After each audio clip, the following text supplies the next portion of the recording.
Перизат Мырзахмет. Өмірдің аты М. Жалғасы. Жүрегім жүрегінен орын тапты. Соңғы 4 жыл бойы Перизаттың телефонындағы түсқағазға бір ерекше сурет тұрған. Бірін-бірі аялай ұстап көк аспанға қарай тартылған екі алақан. Фонда әуе шарлары. Перизат алақандарға қарап жиі армандайтын еді. Бір күні мен де осылай сүйікті адаммен бақытты боламын. Мәди екеуі Астана көшелерінің бірінде сол суретті түсіріп телефонға қойды да, бірақ бір күні Мәди тура осы суретті қайталауымыз керек деді. Сонымен ақылдаса келе екеуі шетелге бірге шығатын болып келісті. Таңдау қиын. Бірі баласын, бірі анасын тастап кету керек. Екеуі де өтірік айтып, екеуі де ең жақындарын алдап тастап кетеді. Екеуінің арасындағы тартылыс қанша күшті дегенмен, басқа қиындықтардың, басқа таршылықтардың бәрін жеңіп жатырмыз дегенмен, жақын адамның көзіне қарап тұрып жалған сөйлеу нағыз азап екен.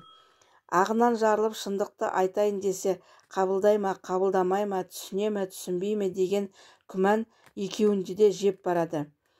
Мына қоғамның адам үшін өлшеп пішіп қойған тар көйлегіне сыя алмай жандары әбден қиналды. Барамыз, бармаймыз деп тағы 1,5 ай зыр ете өтті. Ақыры таразы басын сүйген жүректердің қалауы басты. Сөйтіп екеуі қол ұстасып шетел аралады. Қаладан қалаға қолдары ажырамай жүре берді. Перизат тек Мәдидің иығында ұйықтайды. Ешқандай мамық, жастық Мәдидің иығына татымады. Ал Мәди әр қадамды, әр демді сурет видеоға түсірумен болды. Басында Перизат біраз тартыншақтады. Біреу байқаусызда көріп қойса, біреу әлеуметтік желіге салып жіберсе деп қауіптенді. Өзі үшін емес, Мәди үшін. Оның мамасының екеуі туралы біреуден білген ана жүрегі жараланғанын қаламап еді. Мамасын ренжітіп алса, Мәдидің де жүрегі тыныштықтан айырылатынын жақсы түсінді. Қарашы, біз қандай әдемі жұппыз, мұндай сұлулық суретте сақталу керек, деді. Мәди бой бермеді бірақ. Астананың көшесінде серуендеп жүргенде шыны ғимараттардың жанынан өте бара жатып екеуі келіскендей тұра қалатын еді. Шынындағы бейнелеріне сүйсіне қарап, көздерін тойдыра алмайтын. Бұл әлемде адамдар шашылған мозаика болса, біз бірін-бірі тапқан жұппыз деген жұтынатын. Мәдидің жанында Перизат өзінің 16 жасқа үлкен екенін мүлде ұмытты. Бұрында сыртқы келбетінен қысылған адам емес еді.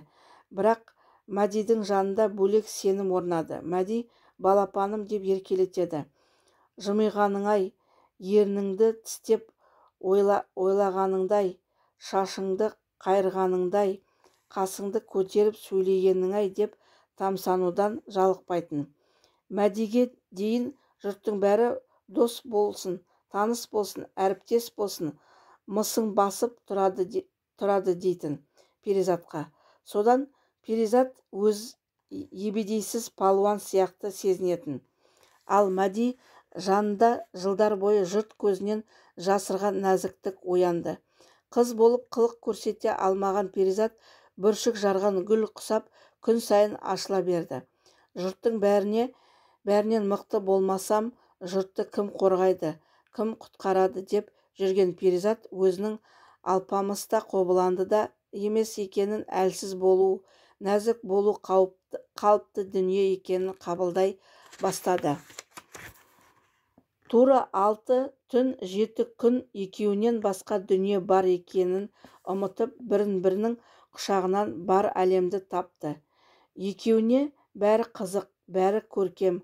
Мына әлем шынымен осындай әдемі, сұлу ма, жоқ махаббатқа толы көздер ме осынша тартымды етіп тұрған. Ол туралы ойланғылары келмеді. Талдамайтын тақырып жоқ, таусылмайтын әңгіме. Екеуі бірдеңеге келіспей дауласа қалса, көбіне Мәди жеңеді. Бұрын өзі жеңбей тынбайтын, оңайлықпен беріле қоймайтын Перизат енді сенікі жөн, жан деп екі қолын көтереді. Жоқ, бұл сүйген адамым жеңісінші деген ой емес. Мәди шынымен ақылды. Оның өлшеп сараптауы, оның талғамы, оның ойы түйіндері Перизатты күн сайын таңқалдыратын. Ой қууы, сөз табуы, қолына алған іске деген адалдығы бәрі тамсандыратын. Таңға дейін әңгіме соғатын түндердің бірінде Мәди менің қандай қасиетім ұнады саған деп сұраған. Перизат ойланбастан, ақылың, ақылды жүректен өткізетінің сол ғой менің өмір бойы іздегенім деді.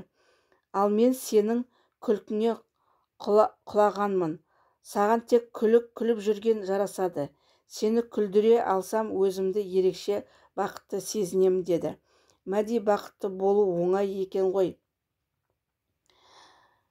Перизат Алматыға, Мәди Астанаға ұшатын күн де туды.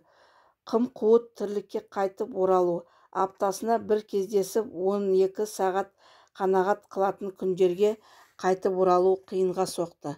Мәдидің көзі жасаурап, ұшақ жерден көтеріліп, байланыс үзілгенше видео қоңырауды өшіре алмай отырды. Аппақ ұшақ қолқаны үзіп, жүректі жұлып бара жатқандай. Тағы да қашықтық, тағы да уақыт, тағы да телефонды қанағат ету. Перизат сүйген жүректерге осынша шарт ереже шекара қойып тастаған әлемді жек көргісі келеді. Бірақ Мәди бар әлемді қалай жек көрем дейсің? Мәди бар әлем, оның махаббаты, бар әлемі тек шексіз сүйіспеншілікке лайық, тек ризалық пен шүкірге лайық. Қысқа да болса да, екеуі үшін қымбат сапар екеуін бұрынғыдан бетер жақындата түсті. Бұрын аз емес еді, бірақ сапардан кейін жылулық, мейірім, құштарлық еселене түскендей. Болашаққа деген сенім нығая берді.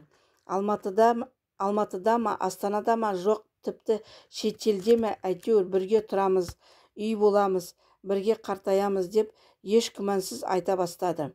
Бірге қартаю, сүйген адаммен бірге қартаю тым тәтті, тым сүйкімді арман ғой. Сол арманға қолымыз жетіп тұр.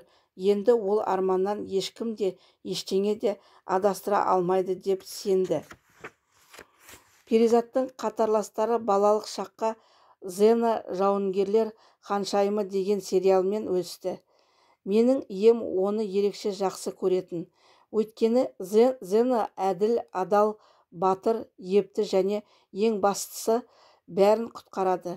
Зенаның бір сериясында гректің әдемі бір мифі айтылған. Әуелде Құдай адамдарды 2 бас, 4 қол, 4 аяқ және бір жүрекпен жаратқан екен.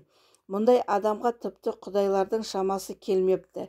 Адам бәрінен мықты, бәрінен епті, бәрінен ақылды болып, орасан зор арман мақсаттарды ойластыра бастапты. Содан Құдай адамды қақ ортасынан 2-ге бөледі. Енді адам 1 бас, 2 аяқ, 2 қол және жарты жүрекпен өмір сүретін болыпты. Сол күннен бері 2-ге бөлінген жарты жүректер бірін-бірі іздеумен өтеді дейді. 2 жарты қосылған соң мәңгі ажырамайды, мәңгі бақытты болады екен. Перизат мен сол жарты жүрегімді таптым деп қуанды. Өйткені Мәдимен арадағы байланыс бұрынғы жақсы көрдім, ұнаттым, сүйдім деген адаммен байланысты жанында 1000 миллион есе қуатты еді. Мәдиге дейінгі өмірі болмағандай, Мәдиге дейін көк мұз болған Перизатқа енді жан біткендей, 62 тамырына енді ғана қан жүгіргендей. Бақытты Перизат Мәдиге дейін болған барлық жандарға ішінен бақыт тілеп, сендер де тура мен сияқты сүйіңдер, сүйікті болыңдар деді. Екеуінің қарым-қатынасында бәрі мінсіз болды десем өтірік қой. Ренжісу, ұрысып қалу болды. Бірде Перизат қызғанып қалды, бірде Мәди қызғанып қалады. Бірде сағынышпен келген мұңға төтеп бере алмайды. Бірде жоспарлар бұзылып жатады. Сол кезде екеуі шартпа кетеді. Екеуі де қатты эмоционалды. Біреуі тым жас, біреуі тым тәжірибелі. Сөйтіп беріспей қояды. Әсіресе Перизаттың қызғанышын игеру қиындау болды. Кезекті бір әңгіменің кезінде Мәди Перизатқа дейінгі 2 қарым-қатынасты туралы айтып берді. Олар да мамасынан жасырын болған. Бірақ Перизаттың толғандырған ол мәселе емес. Мәдиде басқа адаммен қарым-қатынас болуы мүмкін деген ой қызғаныштың қызыл етін ұлытып қойды. Біраз уақыт есін жинай алмай есеңгіреп жүрді. Сосын тағы да өзіне ұрысты. Біріншіден, сен де Мәдиге дейін періште болған жоқсың. Екіншіден, саған оның бұрынғы қарым-қатынастары маңызды ма, жоқ Мәди маңызды ма? Әрине, Мәди маңызды. Сондықтан өткені үшін бұрынғының шырқын бұзудың керегі не? Қажеті қанша? Тоқтат, сүй. Сол күннен кейін Перизат қызғанышын басқарып үйренді. Мәди де қызғанышқа себеп тудырмайтын. Сондай кезекті бір реніш бір тәулікке созылды. Қазір не үшін ренжіскендерін есіне түсіре алар емес. Ал сол күні екеуі екі жақта тістеніп осымен болды деп қояды. Бірақ Мәдидің де жүрегі шыдамайды. Мен де тыным таппаймын. Сөйтіп қайта табысамыз. Бір-біріне қайта кешірім сұрап, енді бұлай қайталанбайды дейді. Өйткені бір сағатқа болсын үнсіз қалу ауыр азап. Перизат не істеп не қойғанын білмейді. Мен қысылып, қуысыма тығылып алып діріл қағып жатамын. Тамақ батпайды. Енді не болады деген ой жеп қояды. Ал қайта татуласқан сәтте ұшаң теңіз қуаныш қайта оралады. Екеуінің арасын аз ғана уақытта болса да ажыратқан ашу мен қызғанышқа қарғыс айтып қайта табысады. Ай пендешілік-ай, Құдайдан жылап жүріп сұрап алған махаббаттың ақ парағына қарға табанның салып үлгересің-ау. Мәди оқуына кірісті. Жұмысы да бар. Перизат Мәдисіз күндерді бірдеңе қып жылжыту үшін жұмысқа барады. Сенің тізеңе басымды қойып сабақ оқығым келеді дейтін Мәди. Ал мен барлық идеяларымды сенімен ғана талқылағым келеді. Басқаларға қимайтын сияқтымын дейді. Перизат бар уақыттары еш қалдықсыз бір-біріне арналды. Риясыз қолдау, түсіну, үздіксіз жылулық, қуана кездесу, қимай қоштасу, бірге армандау. Сүйген жүректер бірдей армандамайды, бірге армандайды. Екеуінің өмірлік қалауларының сәйкестігі адам сенгісіз еді. Перизат осынша уақыт іздеген шексіз қолдауды Мәдиден тапты. Жан, сен дәл қазір не армандайсың? Ағылшынды сен сияқты білгім келеді. Сол кезден кейін дамыл таппай маған ағылшын тілін үйретуге кірісті. Мынау жазылуы, мынау айтылуы, мынау қолдануы арасында тексеріп қояды. Жаттығулар мен әдістер ойлап тауып күніне бір мезгіл сөздік қорымды көбейтуге тырысты. Таңғы 4. Әдеттегідей Перизат келесі жобасына презентация жасап отыр. Бірақ бұл жолы жалғыз емес. Видео байланыста Мәди. Керек ақпаратты әлемдік сайттардан шарлап іздеп, Перизаттың жобасына табыла бермейтін деректерді ағылшын, Қытай дерек көздерінен тауып беріп отыр. Жалғыз жортып үйреніп қалған Перизат мұндай қолдауға ұзақ үйренді. Халықаралық аэропорт. Перизат ұзақ жолмен шаршап екі тізесі тағы да қақсап бір жағына қисайып әрең отырды. Мәди үнсіз келді де Перизаттың аяқ киімін шешті. Сосын екі аяқты өз тізесіне салды да асықпай уқалай бастады. Айнала қоршаған жолаушылардың түсініп-түсінбей қараған көз қарасы Мәдиге титімдей әсер етпеді. Перизат оның көзіне мейірлене ұзақ қарады. Табу деген осы ма? Жан тыныштығы деген осы ма? Мен осы махаббатқа лайықпын ба? Алла бергеніңе шүкір. Осылай жылжып желтоқсан келді. Мәди іс сапармен Алматыға келетін болды. Қуанышта шек жоқ. Перизат сүйікті Алматыны сүйікті адаммен көрсетін болдым деп мәз. Әр сағаты жоспарлап, барлық жерге билет алып дайындалды. Үйде тамақ істемейтін Перизат мұздатқышты азық-түлікке толтырып шала бүлінді. Әуелде әдибегімді бекзатқа тапсырам деп ойлады да ол райынан тез қайтты. Екеуі жақынырақ танысып, бір үйде тұрып көргені дұрыс болар деп шешті. Бірінші күні бәрі ойдағыдай өтті. Екінші күнде жақсы басталып еді. Бірге таңғы ас ішті. Перизат Мәдиді жұмысқа шығарып салды. Нағыз мінсіз көрініс. Екі адамның арманының орындалуы. Мәдидің жұмысынан соң медеуге барамыз деп жоспарлап қойған. Бірақ жұмыс ұзаққа созылды.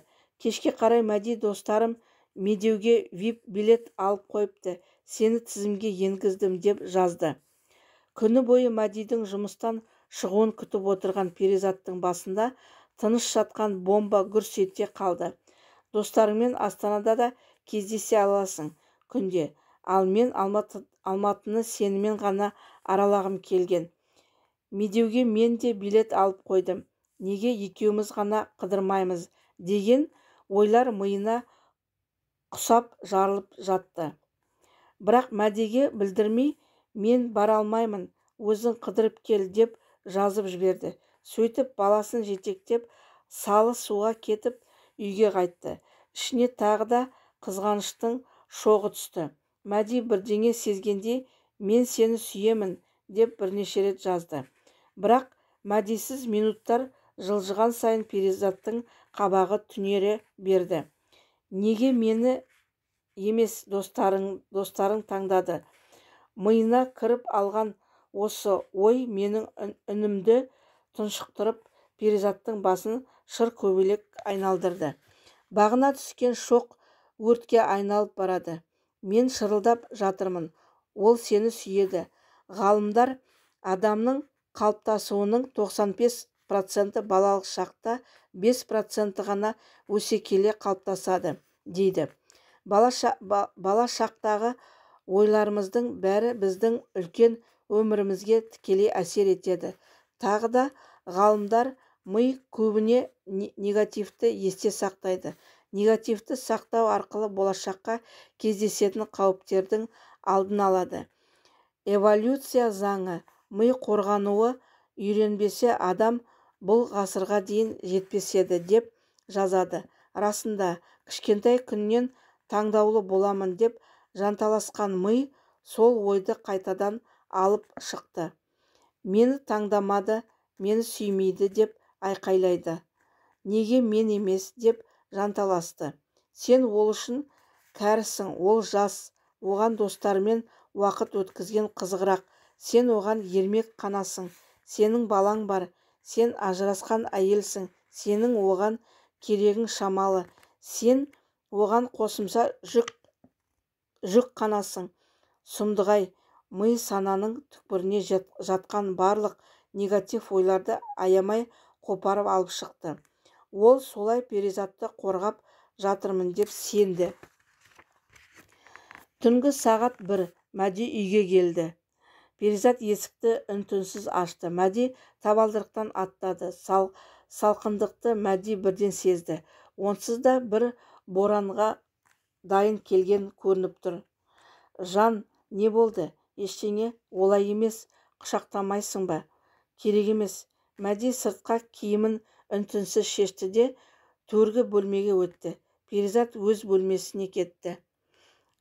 Мен жанұшыра шыңғырып жатырмын. Бар құшақта, сүйгіз, ол сені сүйеді. Перизат тырысып отыр.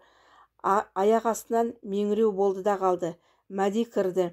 Жан, неге ренжідің? Ренжіген жоқпын, көзім жетті. Ойбой, неге көзің жетті? Денің дұрыс па? Аузыңды жап та құшақта. Бұл менің даусым. Бірақ Перизатқа жетер емес. Демің ішіне тартып алған. Бар қуатын жинап менің үнімді өшірді де өмір бойы өкінетін сөздерін айтты. Мені таңдамаған адам маған керек емес. Достарыңа бара бер. Менен жалықсаң бетіме айтуға болар еді. Мені мүсіркемей-ақ қой. Мәди тізерлеп отырды. Жан, неге олай дейсің? Мен сені ғана сүйемін. Мен сені ғана таңдаймын. Сен шақырым ғой. Сені шақырдым ғой. бірге жүр деп өзің бармаймын дедің ғой. Сен менен құтылғаныңа қуанып кеттің. Достарыңды Астанада күнде көресің. Олармен кездесуге ешқандай керегі жоқ. Ал екеуміз кездесуіміз үшін қаншама жүйке мен уақыт жұмсаймыз. Сен менің жоспарымның быт-шытын шығарып, екеумізге ғана арнаған уақытты басқа адаммен өткіздің. Мені таңдамаған адамның маған керегі жоқ. Мәди үнсіз құшақтады. Перизат құшақтамады. Сазарған қалпы бүлік етпеді. Ып-ыстық құшақ аяқ астынан көк мұзға айналған Перизатты сәл де болса да жібіте алмады. Көкірек дейсіз бе, намыс дейсіз бе, бірбеткейлік дейсіз бе, әйтеуір махаббатқа ешқандай қатысы жоқ сорлы сезімдер. Перизаттың миын кеулеп алып бет бақтырмады. Миына жын кіріп алғандай, ол сені сүймейді. Сүйген адам олай істемес еді. Ол сені таңдаған жоқ, сенің керегің жоқ, деп тынымсыз сыбырлады. Мәди үнсіз жиналды да сөмкесін алып үйден шығып кетті. Перизат ол шығып кеткенше қыбыр етпеді. Мен жүгіріп соңынан шық, тоқта, жіберме деп аласұрдым. Жоқ, тағы да мені тыңдамады. Киімшең қалпы алаңсыз ұйықтап жатқан баласының жанына жатып қалды. Бірақ кірпік айқаспай қойды. Неге мені таңдамады? Не жаздым? Қай жерім кем деп ата-бабаның өші сүйекте кеткендей мүжетін итше өзін-өзі кеміре берді.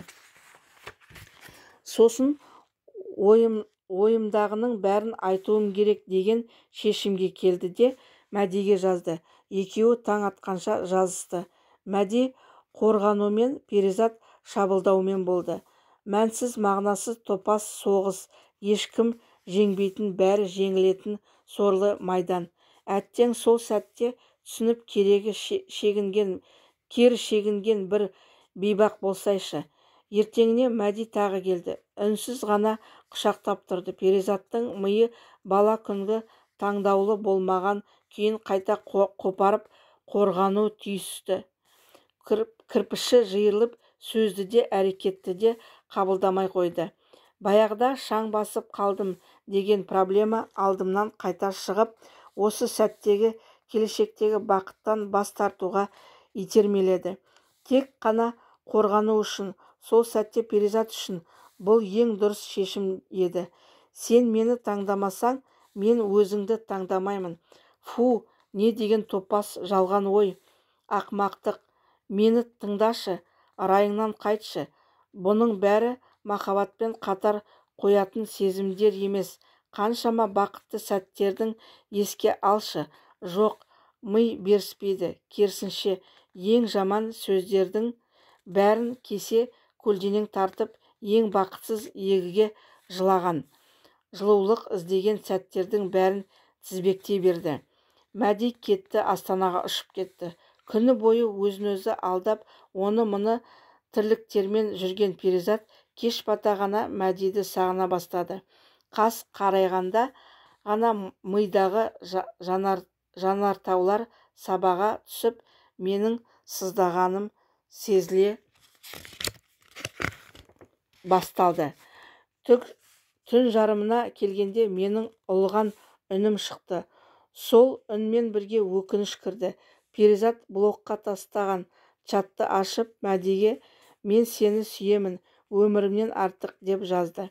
Жауап: мен бәрі бұлай аяқталған қаламап едім, бірақ осымен тоқтағанымыз дұрыс. Мені ары қарай жалғастырғым келмейді. Тағы да таңға дейін жазысты. Перизат барлығы үшін кешірім сұрады. Тағы бір мүмкіндік сұрады. Бірақ бұл жолы Мәди тасқа айналды. Сөздің соңын «Сен керемет адамсың» деп аяқтады.